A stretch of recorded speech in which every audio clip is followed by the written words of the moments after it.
for joining in. Uh, Hey Devendra, hi. Thanks for taking out time today. Everyone will just quickly introduce Devendra. Devendra is founder of Dexter Capital Advisors. So basically, Dexter is a full service investment banking firm which he started in 2013. Before that, Devendra was a CFO at Resonance Edu Ventures, and he also has worked at a PE firm before that. Uh, just to give more background about Dexter, so Dexter has it's a full service investment banking firm, and they advise startups across sector and across stage. Some of the prominent deals that they advised last year were Sleepy Owl, Pilgrim, and Picker, amongst a lot of others. So welcome on board, and thanks for taking time, Devendra. I'm sure last year 2021 must have been a busy year for you. So tell us a little more on that, and then what are some of the key metrics for startups to keep in mind when raising the fund? Thanks, Nitya, and thanks, WebEngage, to invite me for this session. First of all, thanks the entire WebEngage team. You guys have been phenomenal in building a tool which helps all D2C all companies to sort of improve their performance. So we all are part of the ecosystem to help entrepreneurs, startups do best. We play our part, you play our part. So thank you for that. Uh, I'll quickly. I think you already covered the background. One question: am I audible? And is the slide deck that I am have is that visible to everyone? Uh, yes, we can see the deck.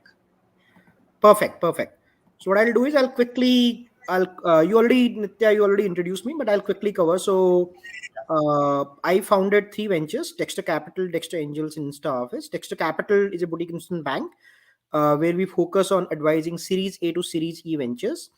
Some of the prominent deals you already talked about: Pilgrim, Sleepy Owl, Picker.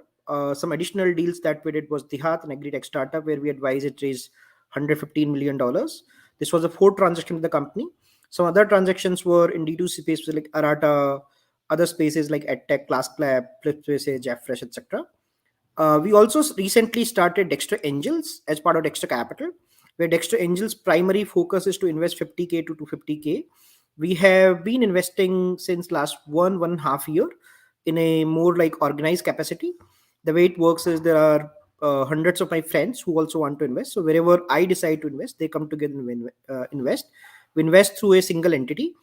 And some of the companies we invested is Pilgrim, Tags, Razor.ai, etc. Flat Ads, again, one of the D2C company that we invested in. So I'll come to the topic of the day today, which is one of the favorite topic for me. And I've been doing this since last 8 years in professional capacity, and before that more in sort of informal capacity, which is whenever you raise capital for any startup, right? What are the matrices that matter for any startup in terms of fundraising? So in this slide, I talk about some of those matrices. What I tried to define here is more sort of general metric.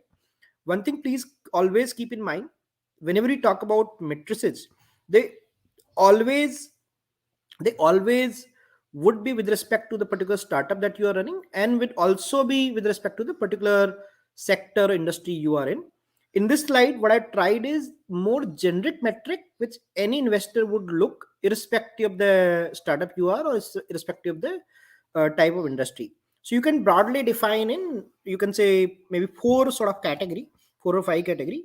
So one of the most important category, I would say, up to seed, series and series B is, which would trump almost everything else, you would have growth. And typically if you would read a lot of articles, or you can say blogs written by YC and other VCs in Silicon Valley, they really love month on month growth rate.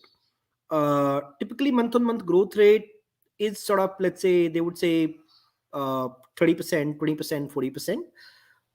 Ideally at seed stage, once your PMF has been established, or once there are some sort of matrices has been established, typically once you know, okay, these are the matrices I'm sort of targeting. Typically at seed stage, an investor would expect that we are chasing a growth rate more than 30% month on month. You would also see sometime week on week growth rate being talked about, especially in consumer internet company. Typically that growth rate would come closer to like 7%, which you, if you try to do, it would translate more than 30%, 35% on a monthly basis. At series A level, this metric could be 20% on higher. At series B level, it could be like 15% higher. Series C and D level, it could be 10% higher. Typically higher the growth rate is, better is for your startup. uh, there are two three things that would be highly correlated to growth rate. The first and biggest is TAM is total addressable market. That's the like uh, largest metric, though that metric would not be come into play in terms of measurement, but that metric would be in people's mind whenever they are evaluating a startup. So you should look at your TAM. Second would be the playbook of execution. Have your startup now is in the execution phase where those matrices can be done. And third is obviously how you are generating demand to ensure that growth that you're targeting can be met. Once growth has been sorted, and let's assume that you are still at that stage where people's focus on profitability is less, people would typically love to look at stickiness. And you would have seen debate during e-commerce heydays in India where people would say, look, it's a discount led growth, there's no stickiness. A lot of app companies, people will sort of debate, look, customers are going and they are sort of leaving. For example, Clubhouse, which was very popular, today there's a debate that whether Clubhouse is still relevant. So what is important is stickiness. Stickiness means with the customer who is coming, are they sticky customer to us, or are they just coming because we acquire them using inorganic routes, which is like marketing, or we acquired some discount or some sort of mechanism by which the customer is unlikely to transact with in future. Now question is, how do you what are the matrices that you need to look at to measure stickiness?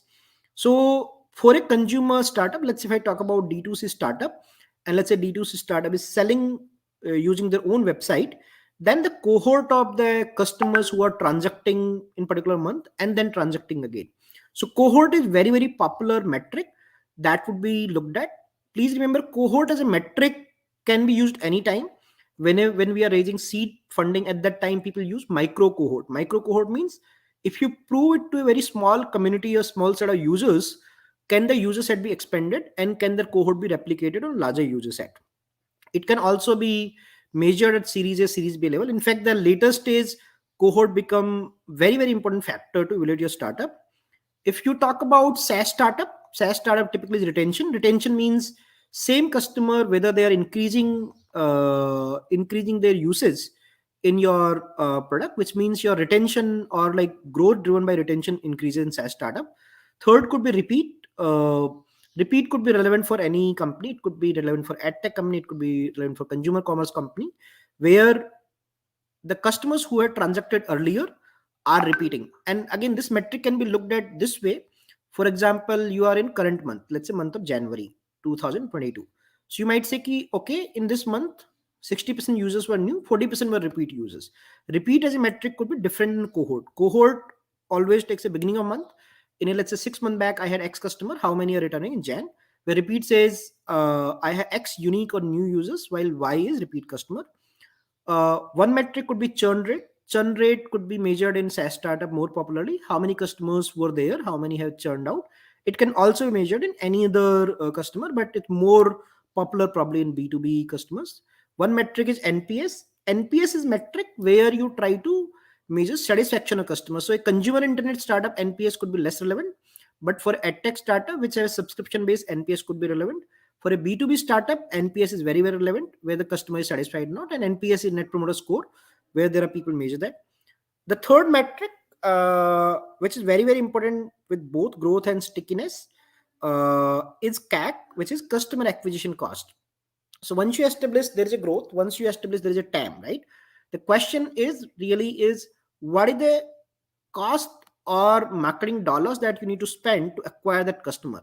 The popular example is WhatsApp. WhatsApp acquired its customer nearly at zero CAC, purely on word of mouth or referral.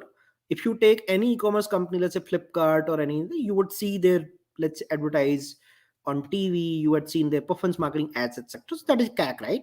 They spend some marketing dollar to acquire you as a customer, so that's CAC. The CAC could come from multiple channels. So the very popular way of CAC is performance marketing, which is dollar spent on Instagram, YouTube, or Google or Facebook. The other channels could be a referral fee. Other channels could be discount, or somebody is doing a strategic partnership through which they are giving discount. CAC could, for a D2C company, CAC could also be measured in what they are paying to, let's say, Amazon or Flipkart. For a food company, which is a cloud kitchen company, CAC could also be measured versus what they are paying to Zomato, Swiggy. CAC, measuring CAC is very, very different way. Sometimes people include their marketing team cost, sometimes people, that sometime I would probably leave that for a particular startup. But CAC, whenever you measure CAC, always try to divide your CAC in terms of direct CAC, which is performance marketing cost, versus branding CAC, which can be spread out over multiple months. Another factor is LTV, which goes hand in hand with CAC. LTV is lifetime value of a customer. Lifetime value of customer means, if you acquired a customer, let's say if I talk about e-commerce company, that customer's AOV, average order value, is let's say 1800 rupee, and your, let's say, CM3 is 5% or 10%, right? Then, by this customer I am getting X value. Now if this customer has to transact over 20 times over life of customer, then you are getting 20 times that X, right? That is the lifetime value of the customer. The way to measure it could be quite complex to measure, so maybe you need somebody's help who has raised capital, etc., to measure LTV. But LTV to CAC becomes very important ratio. If your LTV to CAC is low, less than 1, it's pretty terrible situation. LTV to CAC is declining with acquisition of customer growth, that is also not good. Ideal situation is LTV to CAC is probably greater than 3 or higher than that, and with growth it is declining, which means your repeat or referral is higher and your CAC is going down. The last metric, and which is one of the very key metric for a D2 startup, is profitability, which at very, very early stage, let's say seed stage, because at seed stage series startup, a lot of startup would not be profitable, would be unit economics. So unit economics, typically there are multiple ways and there are no standard definitions so far in the startup market, but these are like gross margin. Gross margin pretty simple, which is your revenue minus your cost of goods sold. A lot of people, when they calculate GST as part of revenue, and they also calculate MRP, or the price that they are selling. Ideally revenue should be net of GST, net of discounts, net of any returns. The cost of goods sold is whatever goods you sold for which you earn this revenue, whatever the cost of that. So your gross margin. After that is CM1. CM1, I would define CM1, any cost that you attribute which is apart from direct cost of building the product, but that could be measured unit level. If I take example of e-commerce company, let's say customer is using a payment gateway which you have to pay to a payment gateway as a business, so that is per unit cost, right? So you need to take out that cost of that particular payment gateway. Or for example, delivery cost of the good is x, right, for per unit cost, so that you need to take out. CM2 is if you bundle a set of product, and that bundle cost come to as a Y, so that Y cost should be taken out of from CM1. If I take an e-commerce company or D2C company's example, let's say you have warehouse and you have support cost, support people from warehouse. Ideally cost rental of warehouse, including entire support people of the warehouse that you should be taken out from CM2. CM3 is your entire demand funnel, both supply side and demand side. Demand side means whatever cost that you're incurring to generate the demand. Supply side is, let's say, if you have to also work towards supply side, and you have to get additional capacity or additional this thing for execution of the demand, so that entire cost come in CM3, and CM2 minus that cost would be CM3. Take an example, ad tech company. A consumer company may only work for demand side, but let's say an ad tech company may have to not only generate demand for their customers, which is their students or subscriber, they may also need to in parallel acquire teachers as well, right? So both sides they need to work. Ideally both costs need to be taken out to generate CM3. CM3, in my opinion, metric which basically defines when you are doing business, and if CM3 is positive, every unit of that business that being done generating some positive value for that. Despite being CM3 positive, it's quite likely that you could be negative on EBITDA level, because certain costs which are corporate costs, for example, founders, management team, finance team, HR cost, tech team, your offices, your travel, everything would sit below CM3. So despite being CM3 positive, you would be beta negative. However, if you are CM3 positive and your CM3 is likely to increase with scale, you're likely to be beta positive in future. So in summary, growth, stickiness, CAC, LTV, profitability, these are the metric which you need to measure it irrespective of the kind of business you are in.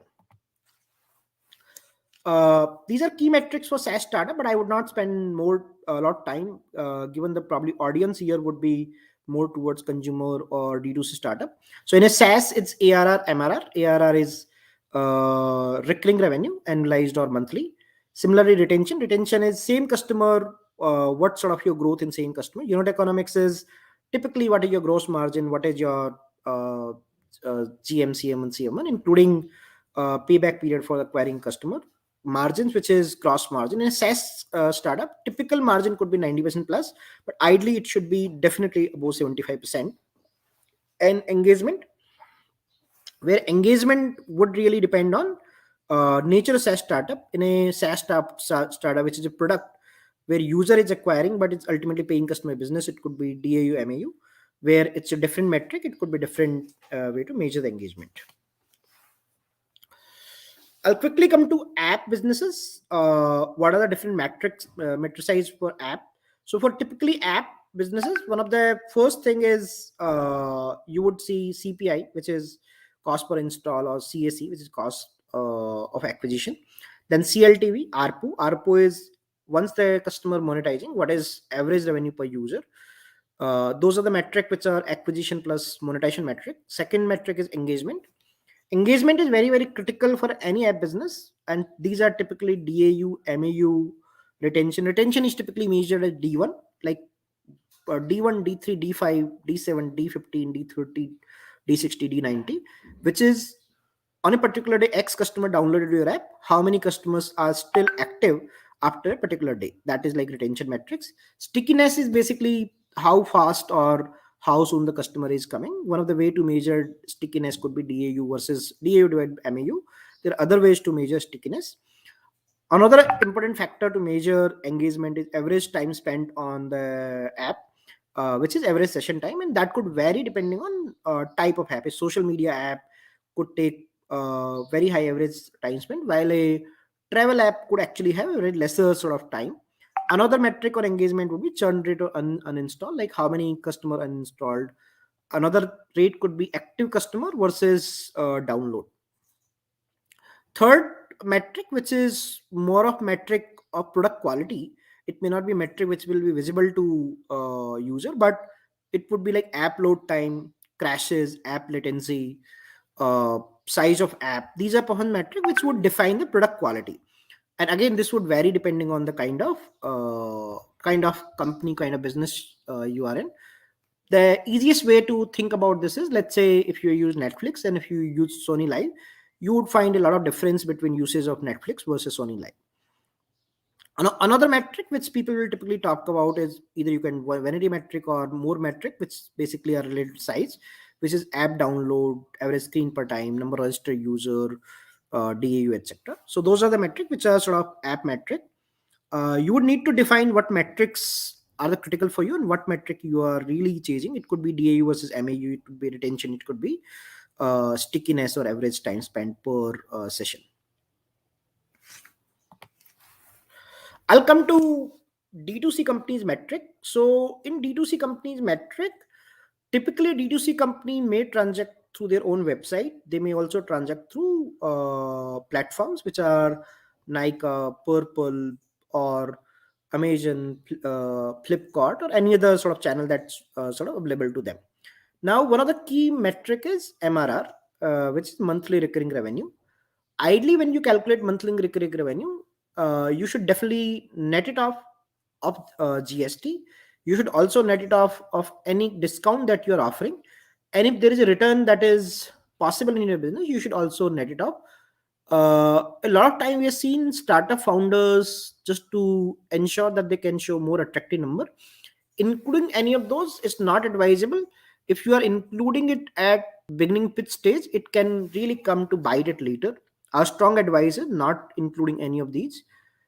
MRR on absolute sense is very important. For example, if you're raising series A funding for a startup which is in a very high TAM area, which is like personal care, etc., then typical MRR that is expected could be 80 lakh to 1 crore. Not only base is important, what is even more important than base is your MOM growth rate. And if you want to be in top decile or top quartile of startup which wants to fundraise, your ideal target monthly growth rate should be 30 to 40%. I know it sounds high, but uh, having 30 to 40% growth rate is an expected metric which makes you stand out with respect to your peer group. Having been entrepreneur twice, I know it is very hard. And best way to do it, first establish everything, every nut and bolt to ensure that you can deliver the growth rate, which means your product. Let's say if you are, let's say, baby and parenting startup, right, and you want to build a new product for babies, or you can say mothers, then it's better to figure out products first, figure out supply chain, figure out your team, and then push the pedal on the growth. Pushing the pedal on growth when you are not ready for execution sometimes could bite back and could lead to volatile sort of growth rate. Second metric is GM, gross margin.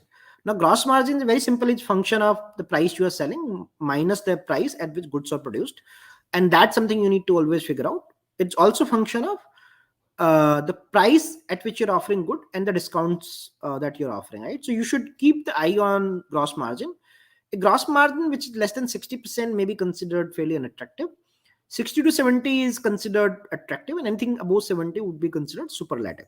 So gross margin is again super duper critical for you to sort of this thing, and you should always ensure that you are aiming for a good gross margin. After gross margin, the next cost is CM. We divide CM as discussed, CM1, CM2, CM3.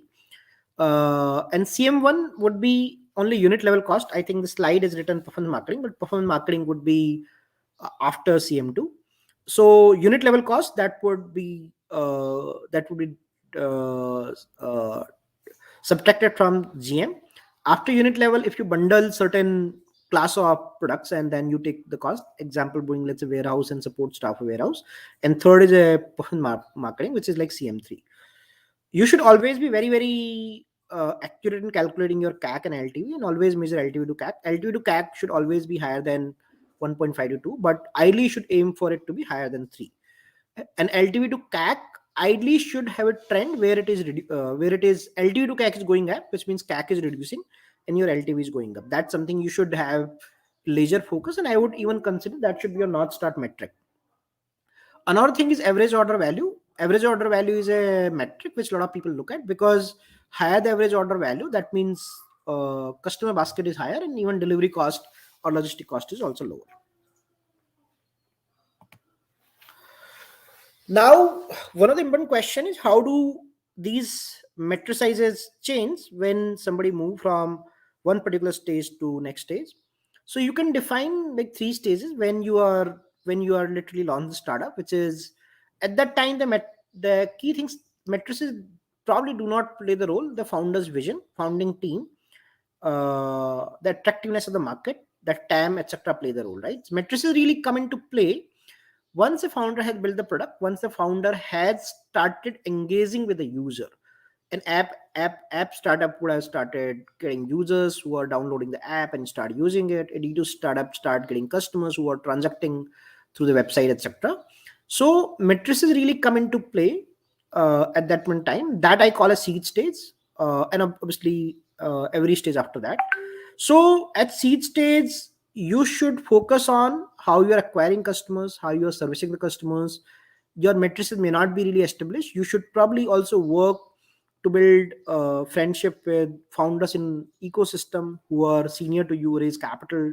You may also build some knowledge with another investors. You might read blogs, etc., to figure out what kind of matrices that are being followed. You should define those matrices internally in some sort of dashboard, KPIs or OKR, and one should try to follow those matrices very judicially. Every week on week, the founder should try to track those matrices. At seed stage, matrices could be important may not be important as well. So you would see some startups raising capital without having any sort of launch, and yet raising like 2 to 3 mil. The only difference probably you would find that those startups probably had a, you can say, more entrepreneurial background or more stellar sort of background. Team might be strong, or their ability to tell the story about the startup will be strong. At a series A stage, matrices will definitely come into play. Every investor that you would go to, they will definitely ask about like matrices. One of the key metric would be MRR. At this stage in a D2C company, the minimum benchmark I would put is close to like 80 lakh, net of GST, net of discount. It sometimes could be lesser as well, 40-50 lakh, and it's also depend on evolution of that sector in the mind of investor. For example, 2 year back, a D2C company could raise Series A funding even at 40 to 60 lakh MRR, or even lesser than that, because at that time investor wanted to lap up the sector or the leaders of the potential leaders of the sector, right? So that could be possible. As the sector mature, typically investor would get more understanding, and their request or their demand for having slightly more mature company would increase. The most important metric still would be, even if your MRR is low at absolute, what how exactly you're growing. So if you're growing at a faster rate, like say a startup with 60 lakh at a 40% growth rate versus startup which is 1 crore versus 10% growth rate, chances startup which has higher growth rate would be higher for a fundraise, and that's something you should be focused. A growth rate can be achieved with compromising unit economics. You should also keep in mind that a significant compromise unit economics could really hurt. So if you are growing at 40% but your CM2 is negative, versus you are growing at 20% while your CM2 is positive, and your CM3 is negative but in single digit, that could still work for you. So all these things you need to work, and probably you would need to have a experience in some banking firm, or somebody who has raised funding, or a mentor who could advise you on that. This is most important thing, pitching strategy. Ideally, as a founder, you should have a lot of comfort, a lot of confidence when you go for pitching your startup to investor. Primary reason is that you may be talking to a potential investor who could be absolutely fit for you, and if your pitching strategy is wrong, or if you're using your wrong metrics, right, you might be literally spoiling your chance, which could be like your only chance with that particular investor to raise capital. So uh, if there's single founder, or if there are multiple founder, we always recommend that one founder should lead the fundraising game. The founder should do enough work. Let's say if you are starting pitching today, probably founder need to start working on the entire pitching strategy, everything 2 months back. Even at Dexter, we strongly advise founders to work on their pitch decks themselves, even up to Series B stage, like Series C, Series A, Series B. We know a lot of founder, due to bandwidth constraints, sometimes due to their hesitancy to build beautiful slide decks, etc. They don't want to work on a pitch deck, but it's strongly recommended that a founder themselves should always build their pitch deck, even if that pitch deck is not like the best in class. And please assume that once you build your first draft of pitch deck, it might go through 6 to 7 or 8 to 10 iteration to get a final deck in shape. The reason for that is you are selling unknown to a potential investor. And if you're trying to sell unknown, first, you as a founder should have clarity what you are trying to sell to an investor, how your story should look like. And once you build your first draft, send your first draft to people who are your mentors, who are advisors. But these people should definitely be more experienced than you in fundraising game, and try to ask them to critically evaluate your startup deck and figure out, can you provide the feedback, collect the feedback, go through that feedback, make notes, and try to build the story once again, and do that exercise 4 to 5 times at least, to ensure the deck that you have finally would be deck that you are happy with telling the story. Even before doing a pitch with a investor, you should even do a mock pitch with your CXO team, your other co-founders, or with an experienced investor, whether a story is coming out right or not. Third thing which a lot of time get missed is investor are a lot of questions, and you as a founder is not ready to answer those questions in a very confident fashion. It might not do justice to your entire effort. So you should be very aware of your competitor's strength, weakness, uh, from who they raise funding, how they raise funding, their matrices to the extent possible, so that when investor asks question, you're able to do that. Coming to pitch deck itself, a pitch deck ideal flow should be what problem you are trying to solve, uh, how the problem is being solved currently with the existing solution in the market, and the solution that you have built, how that solution is significantly different or differentiated compared to solution that exists in the market, which basically sets why do we exist and why do we have right to win the market. Once you have established the problem statement, existing solution, their deficiency and superior of your solution, then basically you set the tone for the rest of the pitch. What is more important now is to also set the data, that look, what I'm claiming is not just in thin air. I actually have worked down data through which I'm claiming or I'm demonstrating that my solution is superior. The data could be your engagement metric, could be repeat metric, could be referral metric, etc. So second set is where you are telling your investor whatever I have built, it is validated through a data. If you are fairly early stage, the data could be micro cohort. If you are at slightly advanced stage, you could have even granular cohort or your detailed sort of cohort. Once you have done that, then you need to really demonstrate how you will become a big company, and that is very very important. How you will become a 100 million company, let's say, if you are a less than 1 million ARR today, probably in a 4-year time frame. Now it's not easy, right? Because if you see the entire landscape, maybe not more than like 100 company would become 100 million company today in last 15 year of startup ecosystem. So demonstrating that would be very very important. It's very important for VC because they really want a company which could really become big in their ecosystem. Once you are done that, then last thing is, if you are doing that, what are your unit economics or profitable metric, because that would really give a sense in the mind of investor how much capital this business will take to become a 100 million company, and they would probably underwrite 20% haircut, 30% haircut, 40% haircut in your assumption, so that they know that this company would be able to successful before this company getting wiped out. In their mind, they're always calculating whether this company would ultimately succeed, which means company may not raise capital in future, versus how big the company become. These are the two things. How big the company become, that would be a bigger decision driver, versus mortality rate of failure of the company. So it's important to demonstrate that you could become a very very large company with a validation, not just like completely just story. One thing you remember, you would sometimes get a lot of questions from investor. There are some investors who like to bring startup founder in pressure. Some startups start interrupting, some investors start interrupting, some ask tough question, some try to provide extremely critical feedback. Always practice to remain extremely calm. If investor is speaking, do not interrupt them. Have a notepad or something to take notes, so that you can take notes. Let the investor complete their point, and then try to provide answer to those points one by one. A data driven answer is more valuable than a adjective filled answer. So a data driven answer would be, if investor says, "Okay, look, uh, your referral is weak," right? If you have data which shows referral, that is better than saying, "Okay, look, no, so my referral is great." So that's something you need to ensure that you do. Always at the end, thank the investor for their time.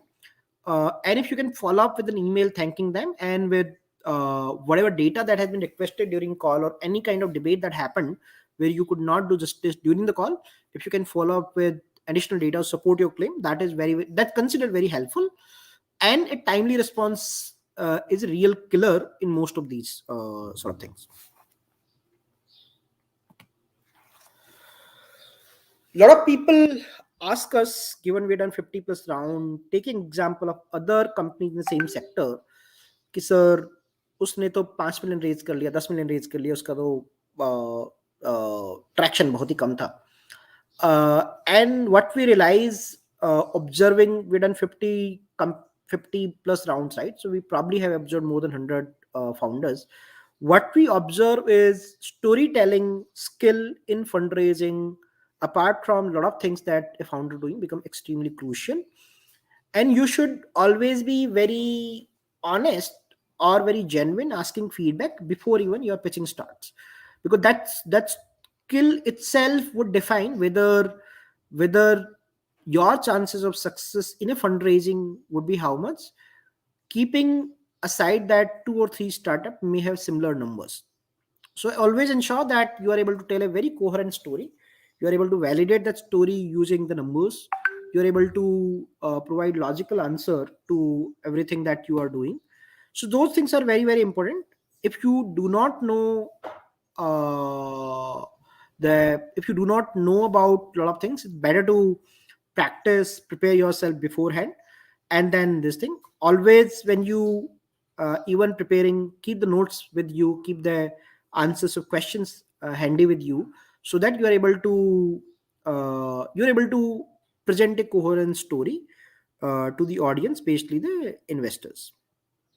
In storytelling, always keep it real. If you anecdotal evidence, tell them. Try to connect with the audience, try to connect with their emotion. Keep it conversational than like more of a debate. uh, Whenever a question is asked, always try to be very specific rather than answering a question in a very long rounded manner. Always focus on your differentiating metrics that you really think are key. If you have, if your ability to bring very very powerful data which can really help validate your this thing, always try to bring.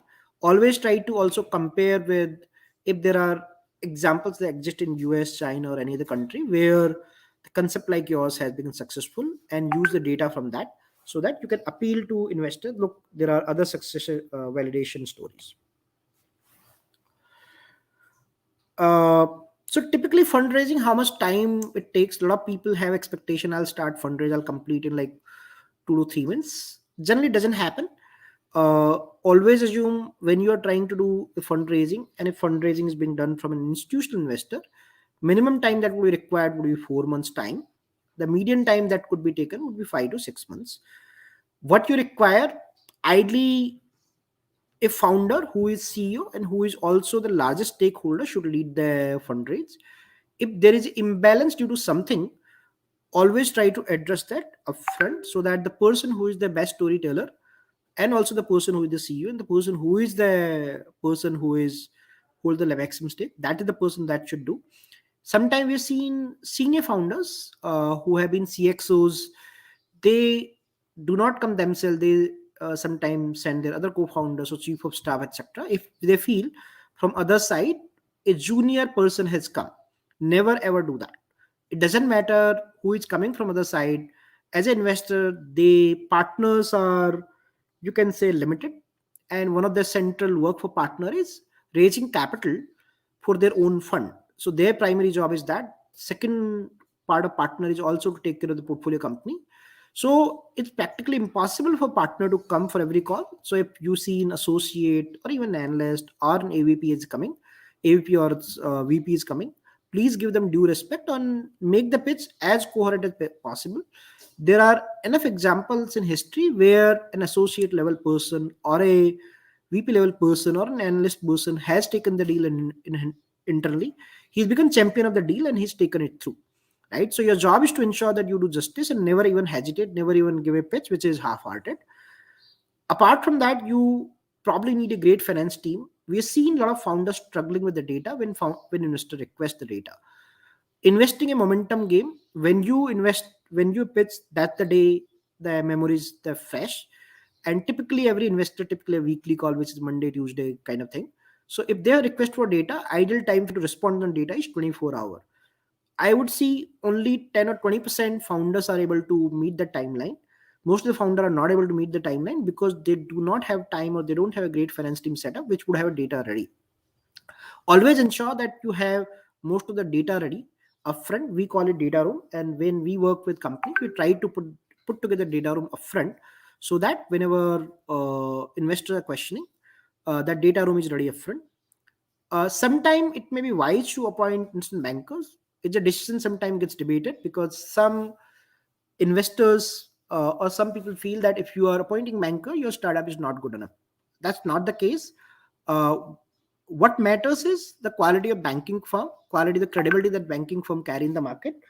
whether they're respected, whether not respected, that's something is you need to consider, whether they have direct access to investor, or whether they would just, let's say, use a cold reach out strategy to reach out to investor. Those are the things that you need to consider when you appoint a banking firm.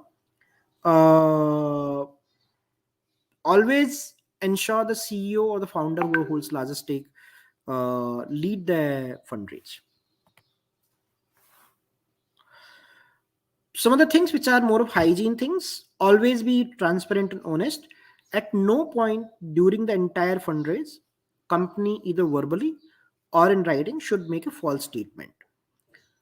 We've seen a lot of times when investors quiz a founder on fundraising. Sometimes founders speak negatively or in disapproving or a deprecating or an insulting tone about competitors. Never ever do that. Respect a competitor even if your startup truly is doing world class work. You don't need to deprecate yourself, deprecate somebody else to show up. You just need to show yourself that you are good. And I think that message probably could be well understood. Never be impolite to investors. Sometimes we have seen investor attending late on the call. Sometimes they are looking at phones while attending the call. Sometimes they attend the call without keeping their video on. Sometimes if it's a virtual call, sometimes they start the call with this thing, hey, I have hard stop in 30 minutes.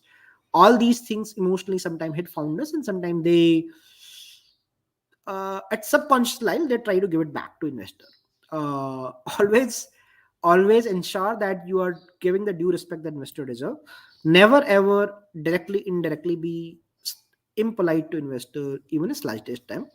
And always ensure that even if you have more knowledge than investor who is coming, never try to show that knowledge to the investor. If you feel that investor who has come has not come without reading your has come without reading your deck, or he doesn't know about industry, you should remain calm and patient throughout the process. Fundraising, a fundraising process can be very difficult, challenging, overwhelming, sometimes even disappointing. Never ever lose the balance.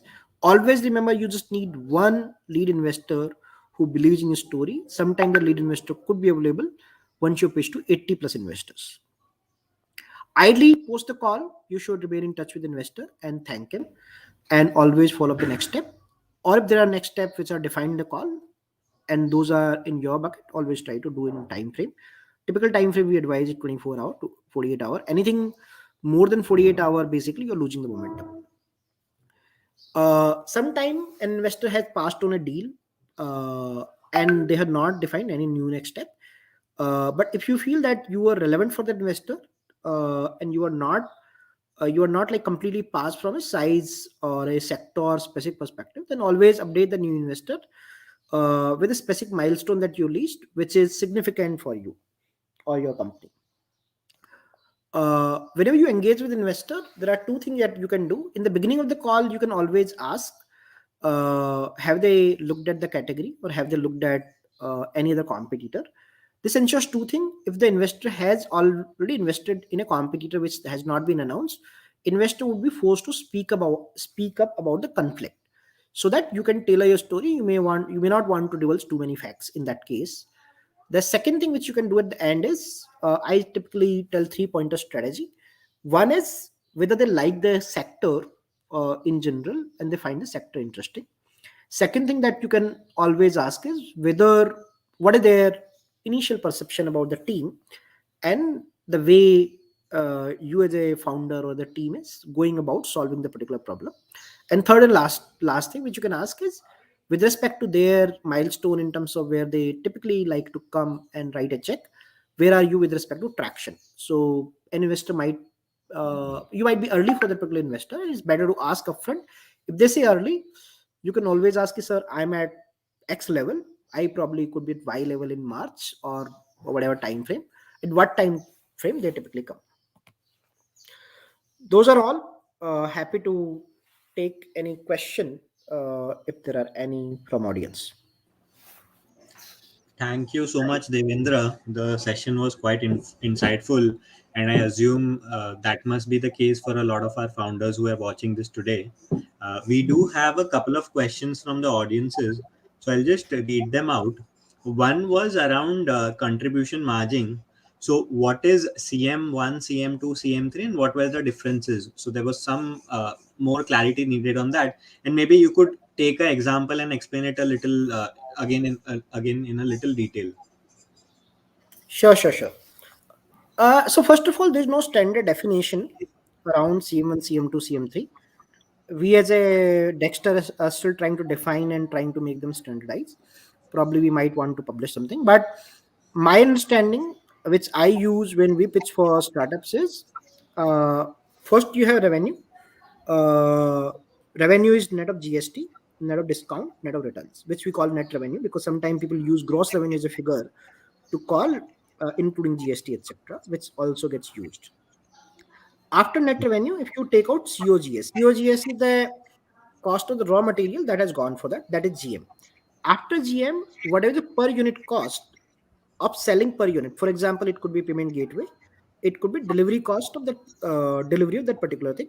That we say take that cost out, and GM minus that particular cost becomes your CM1.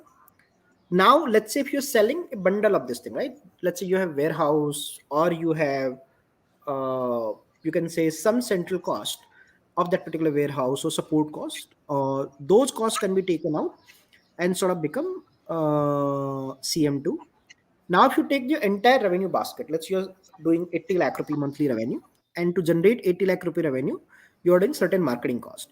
Allocate that marketing cost in performance marketing, which is directly going into that monthly marketing spend, which can be calculated using Google, FB, etc. If you're doing campaign which are more branding driven campaign, you might drive like 10%, 20% of that campaign toward marketing cost.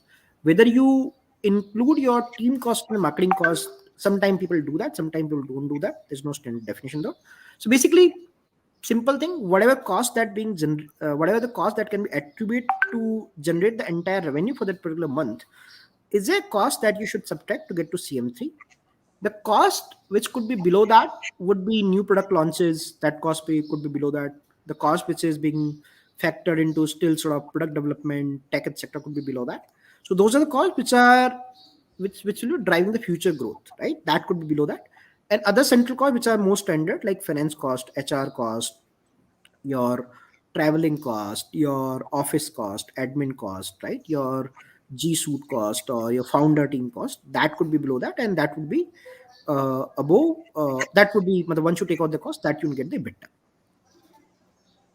Okay, yeah, that helps. Thank you. So we have one more question.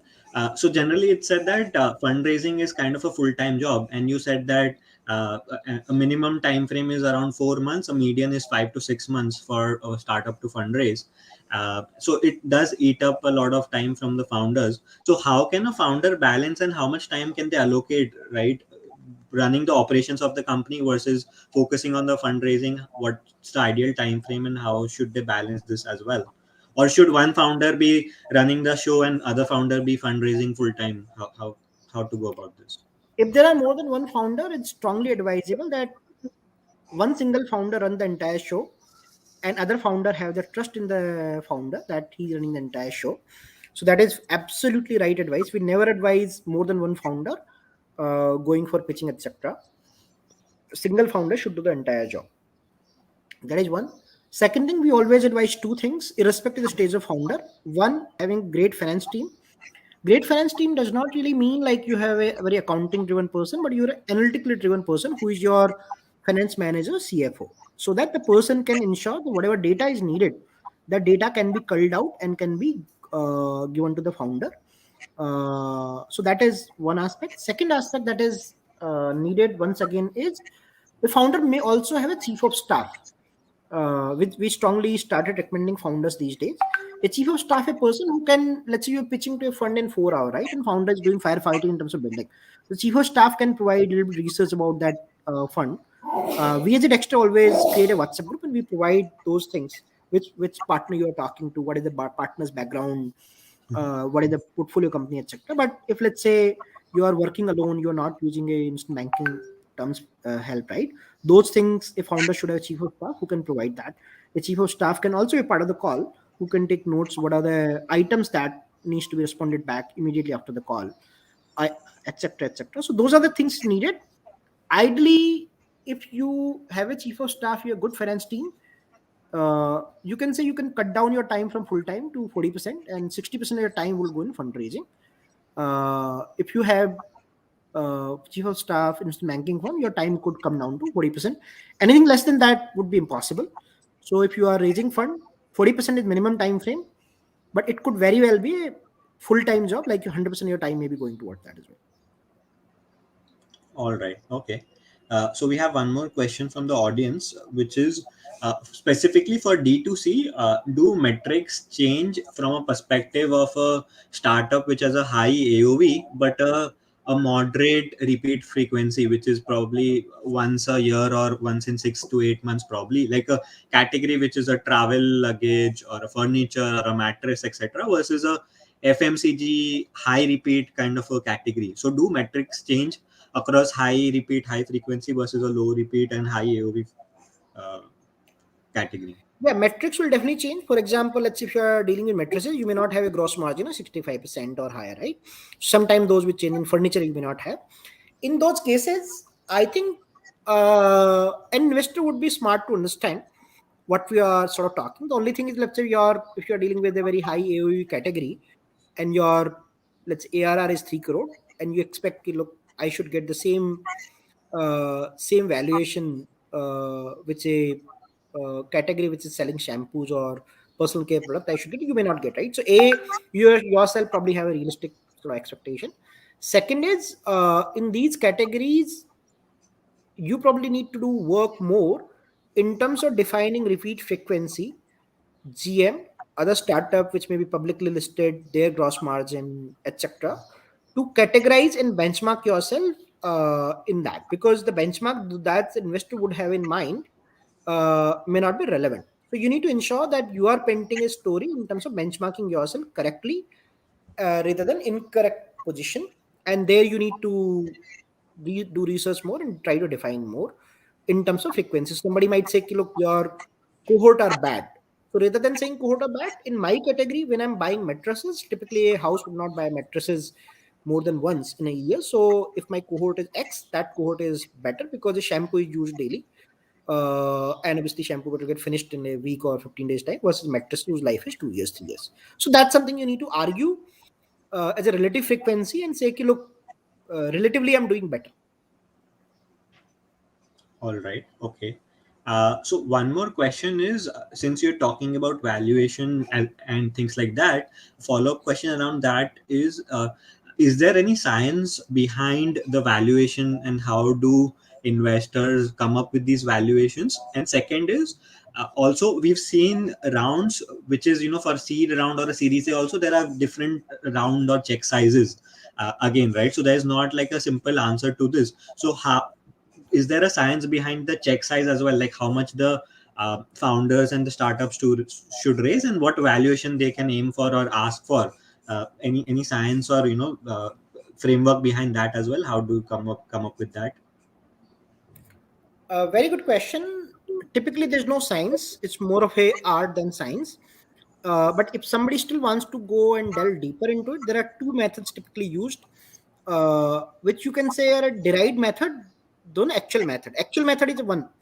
There's a investor who is offering X equity, and there's a founder who is ready to accept or not, right? There's only one method, which is more of demand supply, simple economics 101. But if somebody wants to still derive it, there are two methods that can say. One method is when a startup is early stage, let's say seed, pre-seed, or series A or pre-series A stage. Sometime funds would say, hey, it doesn't matter what you are asking. We feel to realize your dream, realize your potential, you would need X capital. We are happy to provide X capital, or we are providing a part of X capital, which could be 50, 60%. Remaining capital you should get from other people in the market. And for X capital that we are providing, we want Y% stake. This is called a typically venture capital method. Simple Hindi भाषा में इसको समझे तो Marwari method है. एक एक बंदे के पास पैसा है, एक बंदे के पास काम करने का जज्बा है, दोनों आके बोल रहे हैं और बोल रहे हैं कि यार मैं पैसा दे रहा हूँ, मेरा हिस्सा इतना. यदि बोले तो पहले एक मारवाड़ी में एक आदमी आता था, दूसरा आदमी पैसे दे रहा था 50-50. वो 50-50 के बजाय चेंज हो गया कि भाई 1 मिलियन दे रहा हूँ, 2 मिलियन दे रहा हूँ, मैं 10% ले रहा हूँ, 15% ले रहा हूँ, which is called venture capital method. Second method, which is more derived method, is that's more applicable for a startup which has established their PMF and this thing. Let's say they are doing some traction, 80 lakh MRR, etc. And their like ARR is let's say 1 million. So they might say कि यार मेरा valuation 6 million होना चाहिए on pre-money basis because I'm applying a multiple of 6. Sometimes that get applied, but it's more of a derived multiple. You can say a conservative investor probably will choose latter, an aggressive investor might choose former. A conservative investor would have a lesser check size. Conservative investor could be HNI, family office, or a institution which is tier 2, tier 3 sort of venture capital sort of firm. Uh, and that's the reason, if you see it, right, when Tiger wrote a check for Flipkart way back, right, Tiger wrote a direct check of 10 mil. When Tiger wrote a check for Ola in 2011, Tiger wrote a check of 5 mil. While the company's size was not significant, the reason they wrote those checks were because they felt that company needs bare minimum this capital to justify its potential. Now, for you as a founder, it's important to decipher which investor is which. And I think that's where either an investment banking firm really comes in handy, or you would probably need to research. If I'm pitching an investor, I'm asking right size. Never make a mistake of asking 4 million to investor whose sweet spot is investing half mil. Never ever make the mistake. You're selling your equity.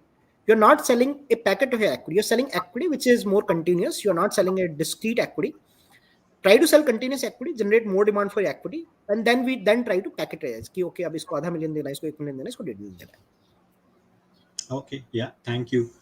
So one more follow-on question related to this is that so we also have we're seeing a lot of early founders or young founders rather who are in their mid 20s or early 30s as well, who are starting up right now. Sometimes what say for example, if they end up seeing a lot of inbound interest from investors, one question is, should they start talking to them even if they aren't planning to raise a round in the near future, maybe next 3 to 6 months? Should they still talk to investors, engage with them, or put them on a pause? And second is, if they are seeing good inbound interest, should they still work with a banker? Does that add any benefit? They have sometimes this thought in mind that I'm already seeing inbound traction, though does it make sense for me to engage with a banker? I already have that interest, etc. So both these questions.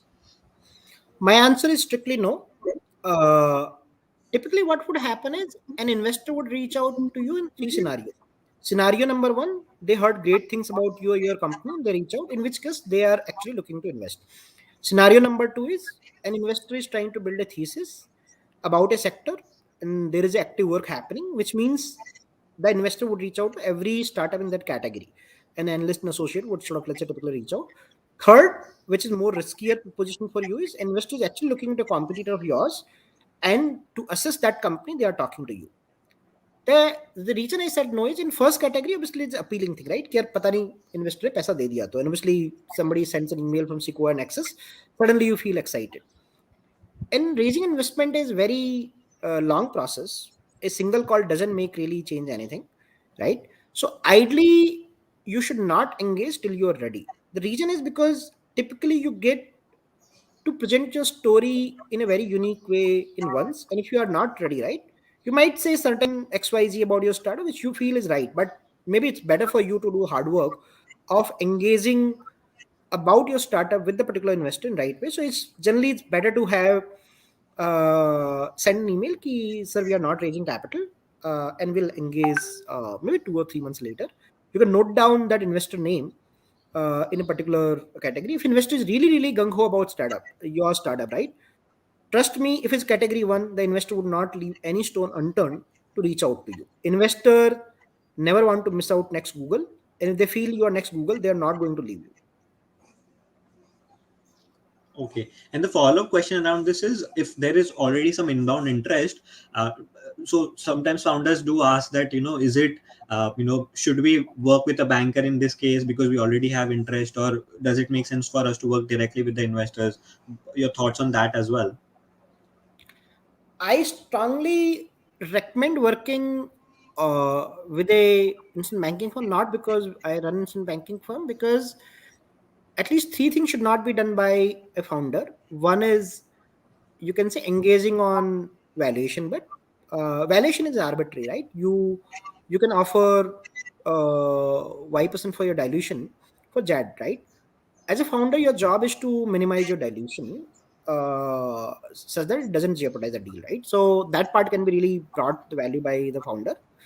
than investment bankers. Second part is also giving you inputs on your story, etc. And third is increasing the access.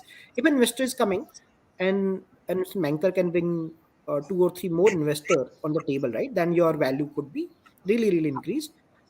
These are three things which are critical. Apart from that, obviously, they can help reduce your bandwidth in terms of docs, etc. So I typically recommend, what is more important is what kind of banking firm that you work. Uh, the good quality banking firm take time to understand about your startup. They may have terms which you feel could be a little aggressive or harsher, but you should work with a banking firm you feel absolutely confident about. So if you're working with banking firm, always choose good quality banking firm. All right, thank you. And on So one more last quick question, Devendra, is how can startups, any advice, how can startups be better prepared with their metrics, and how early should they start focusing on these metrics and start tracking them, right? What should they start from day zero, or maybe like around seed stage? Any advice on how to be better Absolutely. Day prepared? zero, founder is the captain of the ship. The founder need to steer the ship in right direction. So I see a lot of founders don't focus on matrices till very late. They should start focusing matrices from day zero. Founder either on a whiteboard or on whatever method they have tracked, they should track, and they should be absolutely conscious about the metric. I interact with a lot of founders. They pitch to us as well as a Dexter. We get like 80 plus company every month, and we choose only a two or three. Our inflow is as good as a sort of VC fund. We see a lot of founders who are not clear about the metric, or they say XY, and when they send the MIS, the XY is very, very, very, very different than the number actually they have. Right? It just puts us off. The founder credibility goes down. So a founder need to be really, really aware of metric and really be tracking. And by doing this single activity, they can really get greater ROI on the resources that they have in their company. So it's extremely critical for every founder to focus on key matrices from day one. All right. And last question, Devendra, is since you mentioned this, right, what is the best way for any startups or founders to work with Dexter Capital? Because you mentioned you guys already get a lot of interest. So how can they be better prepared and sort of work with you guys? One, other than the keeping metrics in mind, and second is Dexter Angels as well. Some of the founders would love to understand the check sizes or the rounds that Dexter Angels focuses on, as well as sectors which are of general interest for Dexter Angels. They can always reach out to us using our website, Dexter Capital. We are fairly responsive. Any person who reaches out to me, I'm fairly responsive. Though given a huge inflow, sometime I become slow. So they can always reach out to Dexter Capital team. By the way, Dexter Capital and Dexter Angel completely work separately, and they strictly have Chinese wall. So the idea is like Dexter Angel has to take its own call, Dexter Capital has to take a call, and sometimes those calls could be contrary as well. Tushar is the person who runs Dexter Angel, and I have entire team. There are 6 deal makers apart from me who are a sector focused team who work in part of Dexter Capital. Varun is the guy who runs Dexter Capital. If I just to talk about Dexter Capital, our focus is 5 mil to 200 mil. I personally focus on transactions which are 30 mil plus now, but there are entire team which focuses on this thing. I need to still build another vertical in Dexter Capital, which can focus on half mil to 2-3 mil or 5 mil, because that sort of vertical right now I see is missing. But my suggestion or request is always reach out to us. You can reach out to my email ID, devendra@dextercapital.in. If you want my number, they can take it from you, or they can take it from uh, I am pretty less responsive on LinkedIn purely because of bandwidth. I am most responsive on WhatsApp. So if you want to reach out, you can reach out to me on WhatsApp or email. You'll definitely get a response for sure. Or any of the team member also, they will respond. Best way to reach out is always share your deck and share an email which just give insight, and then probably we'll do a call and then you talk to us about the story, and then we're happy to sort of relate. The reason we are able to take less startup purely on bandwidth constraint, I would say it is mainly sometimes we feel that startup is slightly early. So a startup may want to raise capital. Our feeling maybe they may be a little early. That could be a challenge. We are trying to build different model where we can still help more startup, without compromising on our closer rates and our brand and our ability to give a top class service to founders. Okay, all right. Thank you so much, Devendra. A very insightful session. I am sure it must be a lot of learnings for our founders as well. So yeah, thank you so much. And if there are any founders who want to talk to you, we definitely they'll reach out to you as well. Sure, sure. They can always reach out to my email ID, Yeah. devendra@dextercapital.in, and I'll happy to respond to them. Okay. Thank you so much, Devendra. Thanks, Nitya. Okay. Bye Thanks bye. everyone.